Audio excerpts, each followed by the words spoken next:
Yes, sir. Hey guys, welcome to Hope with Jonathan. And tonight we're going to interview and have a special guest, Mrs. Mary Bivins she's originally from Louisiana, but she's living in Belton, Texas. You're in Yep. the Belton area, Mary? Yes. Yep. In Belton, it's hour, about an hour, hour and a half from Austin. Okay, okay. And I'm about 2 hours from Austin. So give or take, me and you are about 3 or 4 hours away from each other, but we're still here in the great state of Texas. Yeah. Yeah. So how you been doing? Uh, Pretty good for the most part. Yeah. Taking it And day you're by staying, day. yes, ma'am. And you're staying safe from the COVID and all that and all the craziness Ooh, right now in the thankfully, world. yes. I haven't gotten it yet. Everybody's like, how do you manage to not get COVID? Look, with the way I was raised, I stay prayed up every day, okay? To make sure Right. I don't get it. That's right. And the main thing is staying safe and keeping your distance and, Yes. staying safe and using a lot of common sense. Common sense goes a long way. A very Hey, long way. Like everybody's like, when COVID started, why aren't y'all washing your hands? I'm like, first off, they should have taught you to wash your hands in elementary school. Y'all just now thinking about right. washing your That's hands? right. That's right. That's right. A lot of it's common sense, right? Yeah. Yeah. Yeah. So I see Jeff Brown showed up. So hey, Jeff, how you doing? Appreciate your support, brother.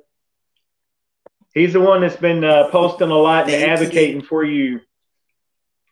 And I want to thank Um, Jeff for yeah. hooking us up so that we could do the interview.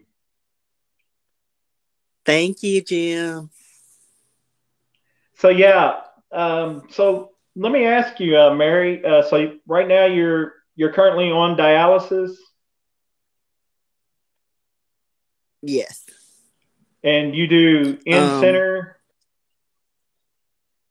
yeah, I do in center. I've been doing in center now for 9.5 years. I tried Hmm. peritoneal dialysis when I first started. Um, Okay. but those of you that do dialysis or maybe don't do dialysis yet, um, it wasn't clearing my KT over V levels very well. So my Okay. doctor thought that hemo would be better for me. So I ended up Yeah. doing hemodialysis. Okay. And you go 3 times a week and 4 hour treatments? Actually, Okay. I go 3 days a week for 3 hours. Okay. 3 hours. Okay. Yeah, Every I patient's a only little go for different. three. My body can't handle 4 hours like the normal person. Uh, Right. so my doctor kind of went back and forth to see what would work for me. Um, Right. and I ended up um only being able to do 3 hours 3 days a week, and that works perfect for me. So Yeah. Do you have that's like what I'm doing. issues with like your blood pressure dropping or things like that or Um, yeah, but even with me going 4 hours, hmm they can never stabilize my blood pressure. right. So they ended up kind of switching my blood pressure meds and um switching my treatment times and things like that. So they ended up doing 3 days a week for 3 hours.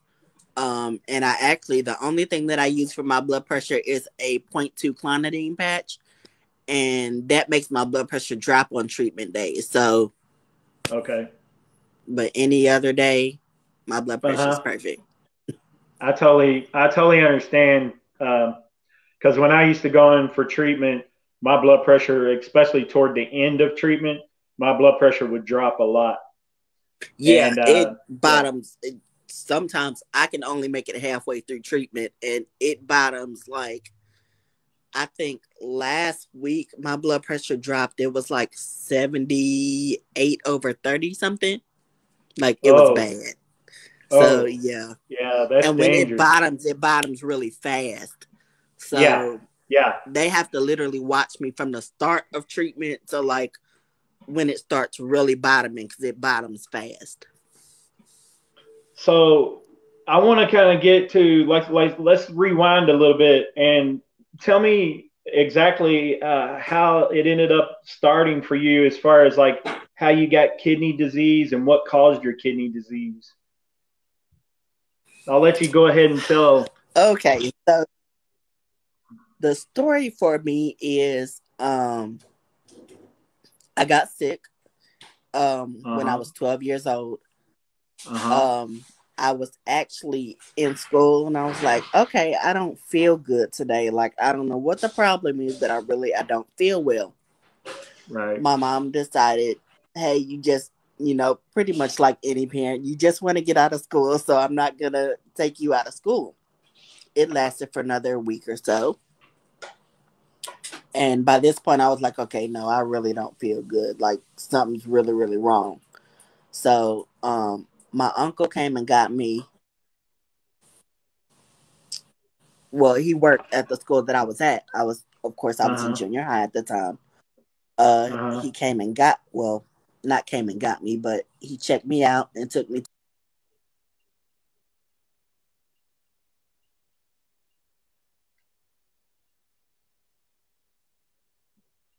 Well, it looks like we lost Mary. Hopefully, she'll come back in. I don't know if her internet went out or what, but we'll try to get her back in here as soon as possible. There she is. Let's see if we can get her back onto the stream. All right. We lost you there for a second, Okay. Mary. Sorry Go- about that. I don't know what That's happened, okay. but You go ahead and yeah. continue with your So story. yeah. So I had him take me to her. I went to my pediatrician. Of Right. course, like a pediatrician, she gave me antibiotics. I tried it for 2 weeks. Didn't work. One day I ended up passing out in my kitchen. Um, and I woke up the next A day. little bit and tell me exactly. I ended up passing out. Uh huh. Um, and can you hear me? Yes, I can hear you. Okay. I was making sure because it was kind of going in and out. Okay. Uh huh. So I ended up as you can see, I'm really small. I've always been this little. Um Okay. I woke up the next day and I was the size of a, a I was really, really big to say the least. You know, when the fluid overloads, Yes, yeah, ma'am. I was huge. I was in a 3X, Oh like wow. literally overnight I was in a 3X. Um Wow. and they rushed me to the hospital from September 23rd to March 10th of the next year. I was in 3 hospitals and Oh none of them wow. can figure out what was wrong with me. And by that time, one of my great aunts told my mom to take me to Children's Hospital in New Orleans. Um, I was born and raised in Louisiana, so they said take her to Children's in New Orleans. I Uh went huh. there, and over the next month, um, it literally they tried everything. They could not figure out what was wrong. And lastly, Hmm. my godmother, which was actually my NICU nurse when I was born, she had spoken to all the doctors and she told the nephrologist, hey, do this test. And he was like, no, that's not really found in African American children. She was like, well, you've done every other test. Do this test. Okay, whatever. He ran the test. That was the problem. He finally got me taking all the meds over the next month and a half. He finally got me back into remission. I did good for Uh-huh. 7 years. Um, Okay. and until I And started how old was you dialysis at when the I was time 19. of? Okay, 19. Okay. Put it on this. Thank you. I'm sorry, repeat that. Oh, I was asking at the time. You said you were 19 at the time. Yeah, I was 19 when I started dialysis. Okay. Wow. That's really young. I couldn't imagine being a teenager on dialysis. Oh, it was a nightmare, and I was still in school at the time. I started um midweek. I was actually in school in San Marcos. I was getting ready to go take my last final the night before I started. Okay. I ended up getting Okay. sick the night before I got ready to go take my last final.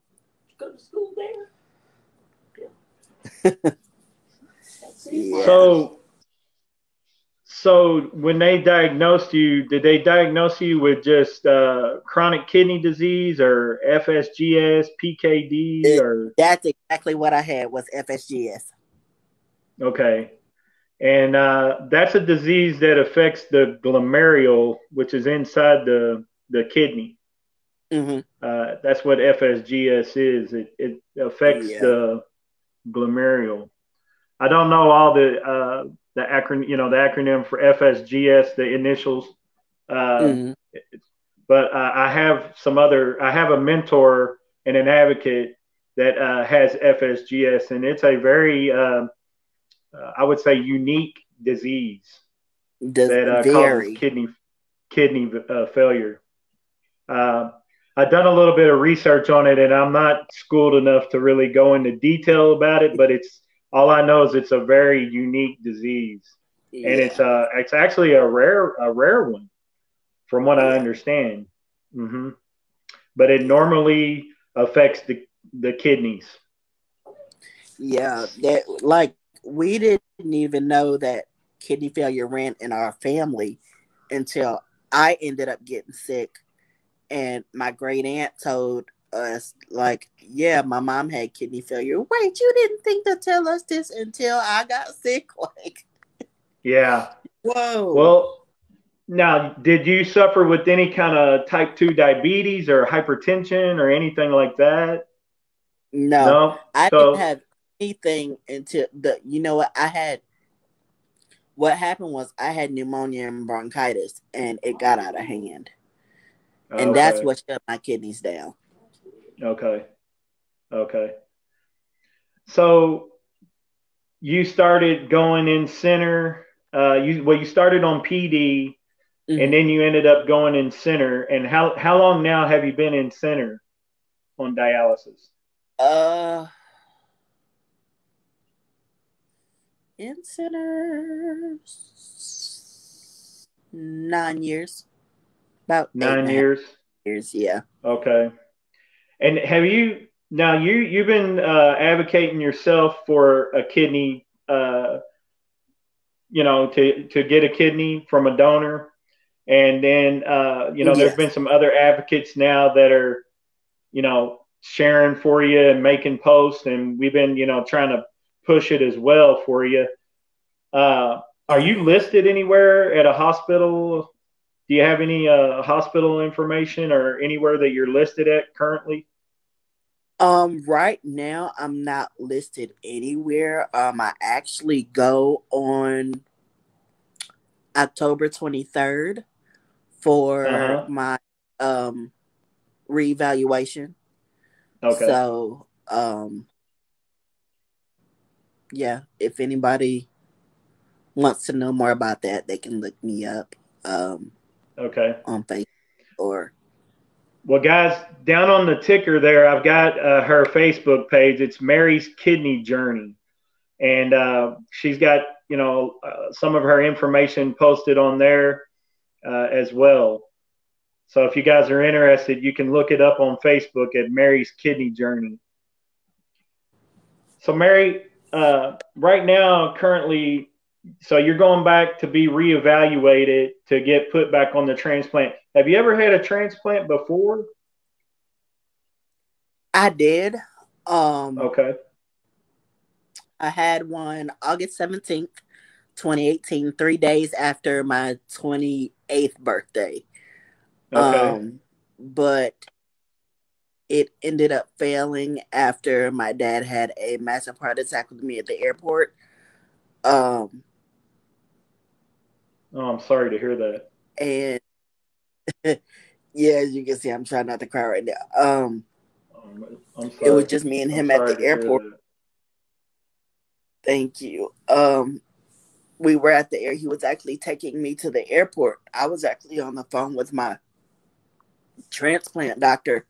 Um, when he went down, I got ready to turn around and go back to the car because I had left something in the car. And as I turned back around to go to the car, he went down. Hmm. And it's just kind of been a blur from there. And after that, I got really depressed and stopped taking my meds. And uh, my transplant ended up failing. So I had to do therapy for a year, which I'm still going. Even after my reevaluation, my doctor said I need to go for a while, but that's what I'm working Yeah. on. Therapy for that, as well as getting my reevaluation for my transplant. So, Right. Well, Steve Belcher, I think you know who I'm talking about. He's got the urban uh, media outreach network. And I know you probably have seen me share some of the programs. I don't know if you follow him or not, but he's going to have a show on there called Mental Health and Me. And, a lot of us struggle with, especially transplant and, dialysis patient, people that's been through kidney failure. They struggle with, some mental health issues such as, depression, anxiety, things like this. And, he's going to have some shows on the network there to, help people along with that. So you may want to catch those.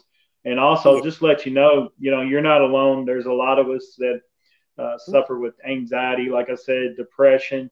Um, just to let you know a little bit of personal story. This show's about you and advocating for you, a possible kidney donor. But when I got out of the hospital after being diagnosed with kidney disease, my father, I got a phone call just a couple of weeks later that my father had passed away in his house, and he lived in Kentucky, and I was Ooh, down here in Texas, and I couldn't leave to go up there to even see him get buried or anything, and it was a uh, very traumatic situation because I couldn't deal with it. I couldn't be, a part of the situation, and it was yeah, rough, and I can understand, I can sympathize with you on the loss, but it sounds like what happened to you was a traumatic event, and that's always tough, and I give you my complete condolences on that.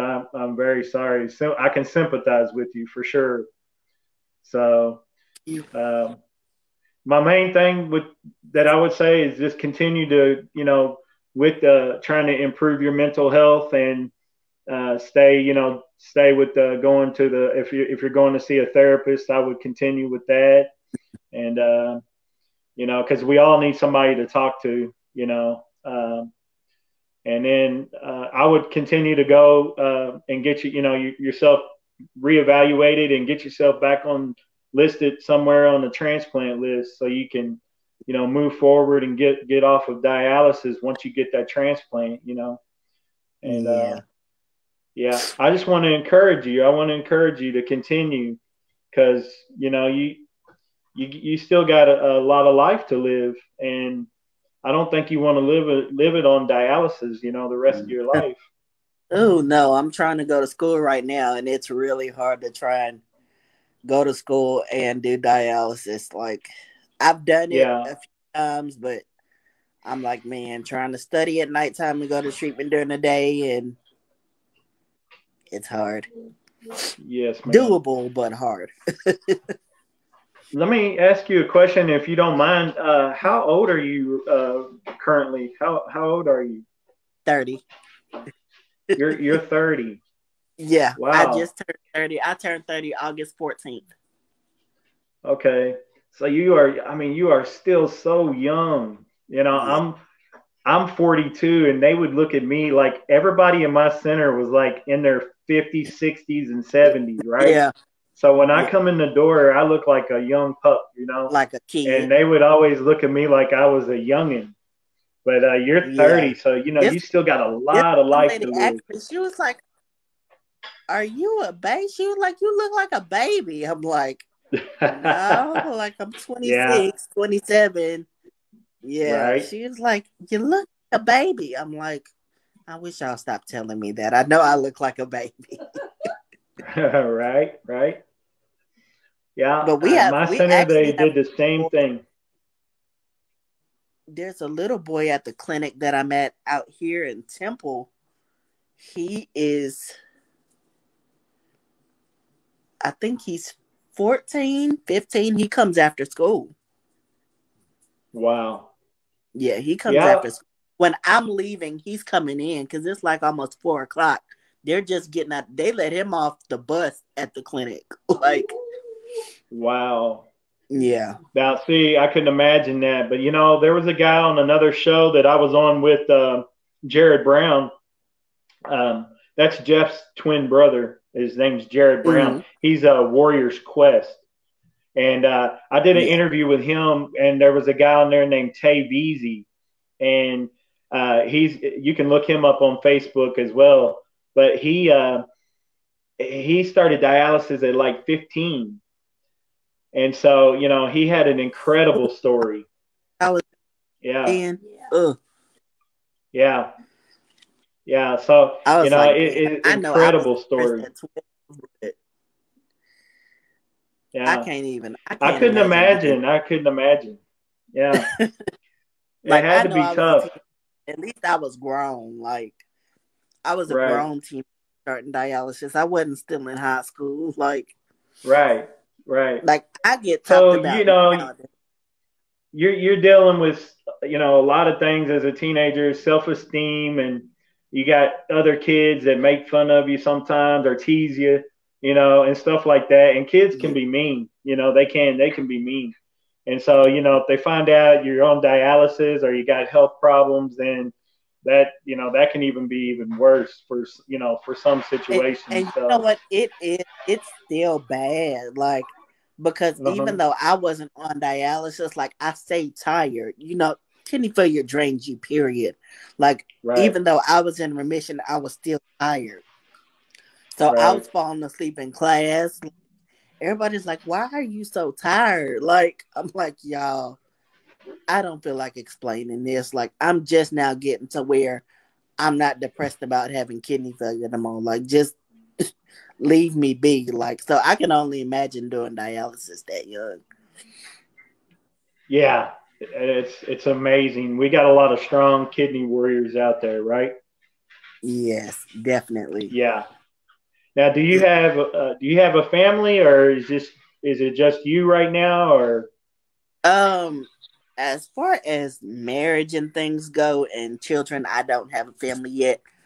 Um, Me and my boyfriend slash fiance, we're kind of working on it, but it's not fully there yeah? yet. But I I totally do have understand. family around, so Okay, so you do have you know a pretty good support system that people encouraging you and trying to keep you know hope alive and all that type of oh stuff, yes, but you know yeah. feeding I have positivity and I have a great support system.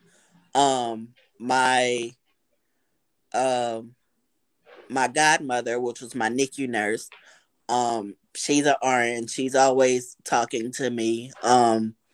My god sister, which is an LVN, she's always talking to me, trying to give me advice. from a Mm-hmm. sister as well as a nurse standpoint. So Right. it's funny because you never know, even with my sister or my mom, I never know which side I'm gonna see, the parent, the sibling, or the nurse. So, Yeah. but yeah.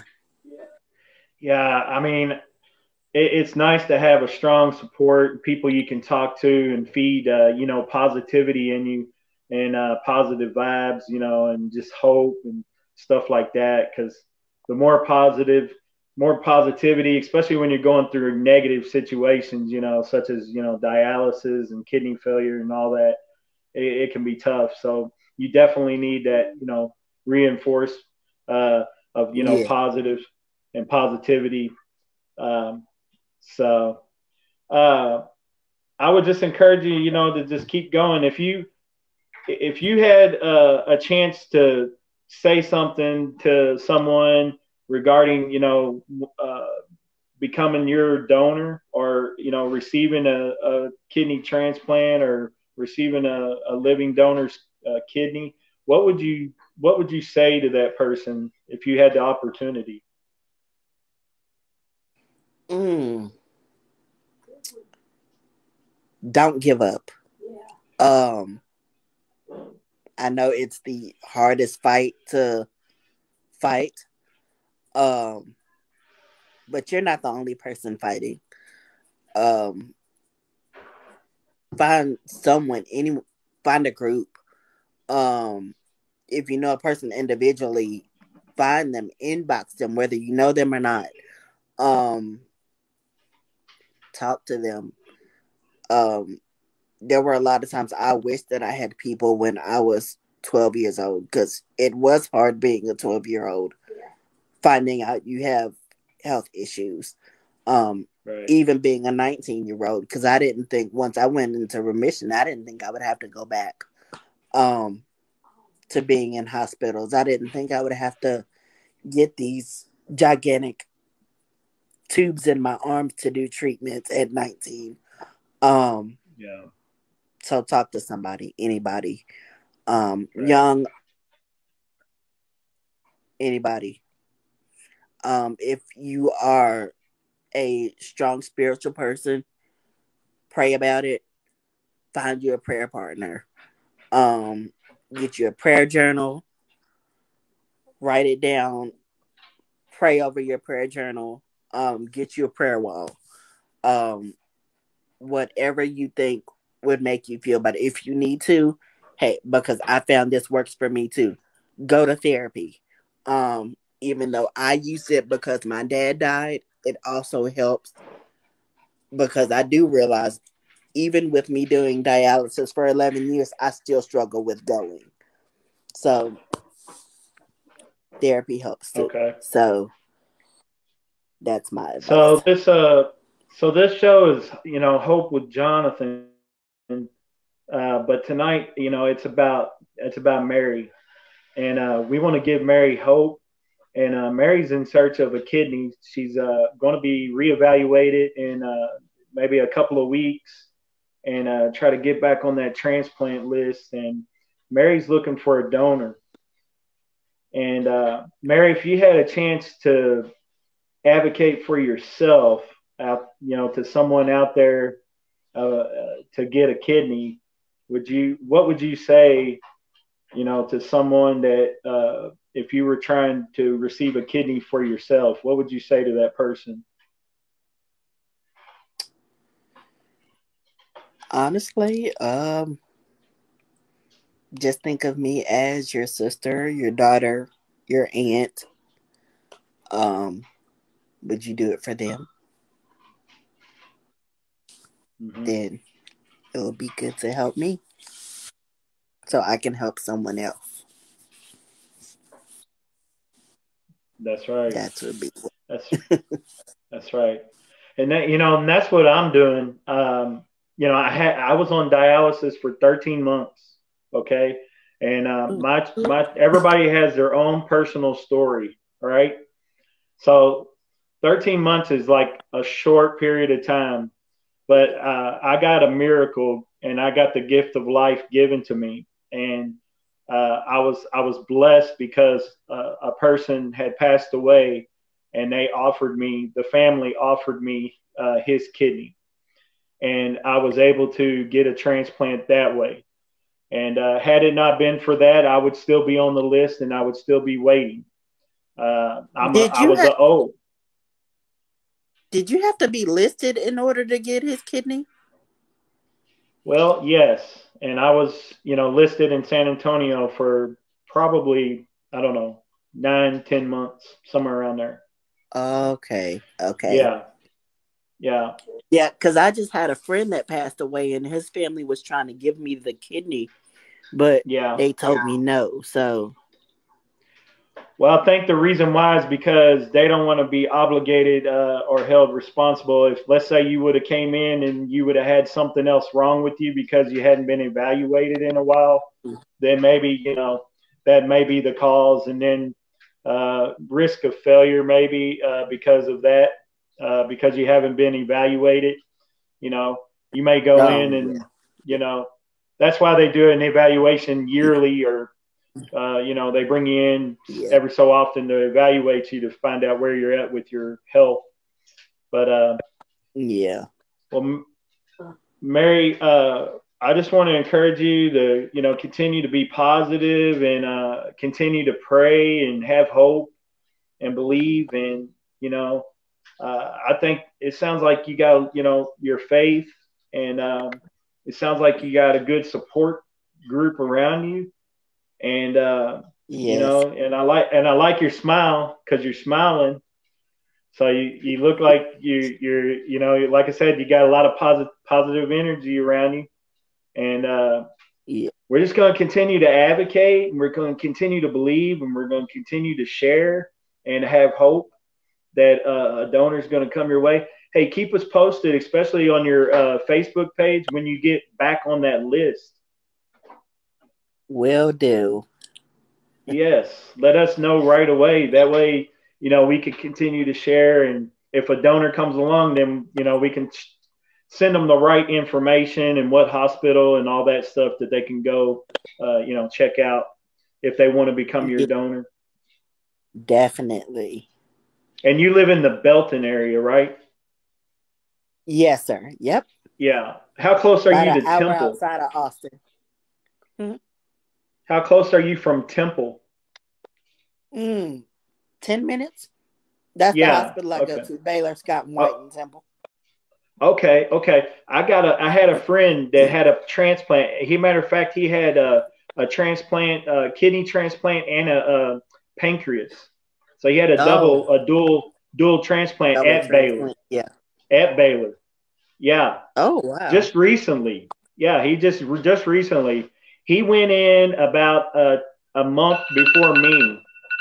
So he went in about a month before me, and he got his.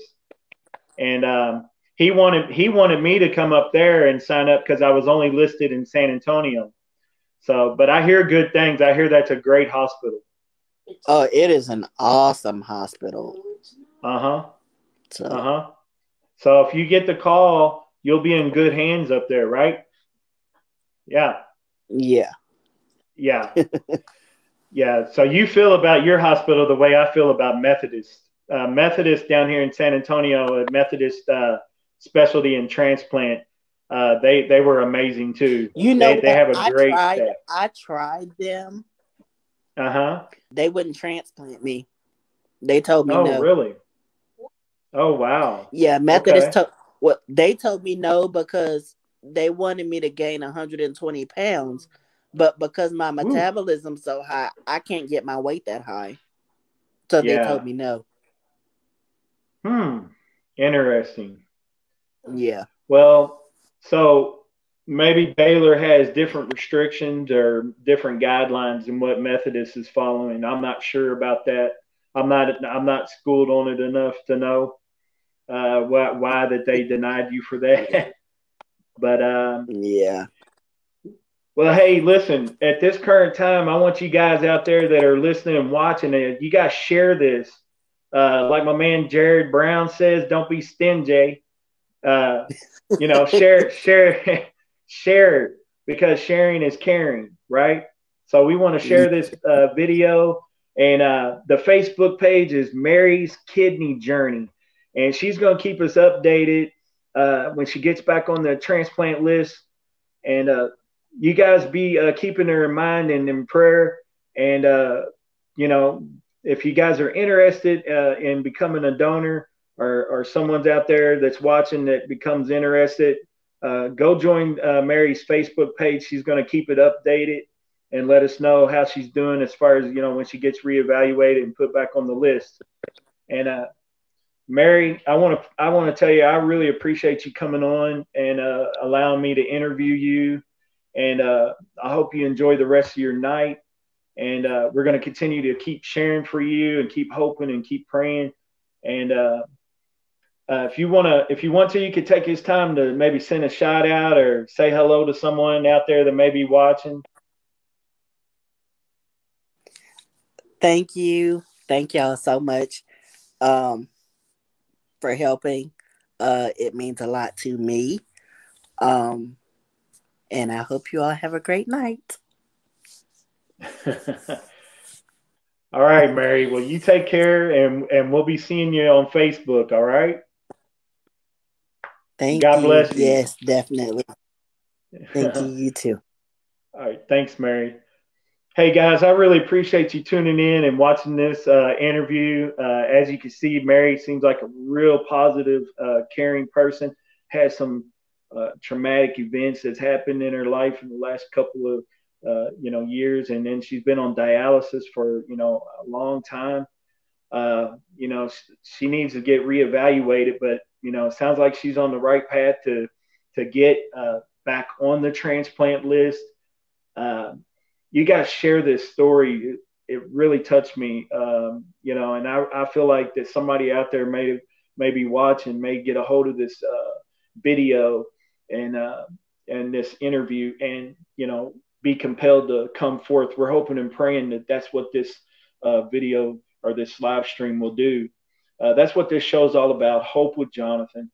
We're trying to help people get their gift of life. And I want you guys to continue to have hope out there, and keep believing, and pray for these patients. If you're a person of faith, continue to be praying for them, and have hope, and believe for them, and share this video with your friends and your family, and get the word out there. Hey guys, I really appreciate you coming on, and we're going to continue. Again, the Facebook page for Mary is Mary's Kidney Journey, and she's going to update the information on there as soon as she gets reevaluated in the next couple of weeks. And you guys be looking out for us. We'll continue to share Mary's posts, and continue to advocate for her, and we'll continue to share her pictures, and tell you all about it. And so we appreciate you. I thank you for joining Hope with Jonathan, and we'll see you next time. I have another interview on tomorrow, same time, actually 8 p.m. Central Time. It's going to be 6 p.m. Pacific Time, with Brian Olivas, and his Facebook page is Brian Needs a Kidney. So you guys be looking out for that tomorrow night. Brian Needs a Kidney. It will be on my show, Brian Olivas, and I look forward to interviewing him. He lives out in California, I believe in Los Angeles. You guys take care. God bless. We'll see you around next time.